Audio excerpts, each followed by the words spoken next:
Yeshua, who you've come to know as Jesus, spoke of a wealthy man who stored up great riches, built larger barns, and believed his future was secure.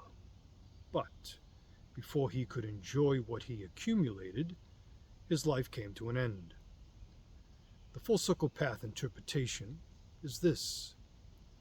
Many spend their lives accumulating wealth, status, followers, property, or power, while neglecting their nervous system, their health, their relationships, their awareness, and their peace.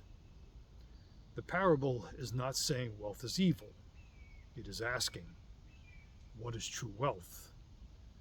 Because a mind trapped in fear cannot enjoy luxury. A body overwhelmed with stress cannot fully experience life. And a person constantly preparing for tomorrow may never fully live today. The rich fool believed security existed in what he owned.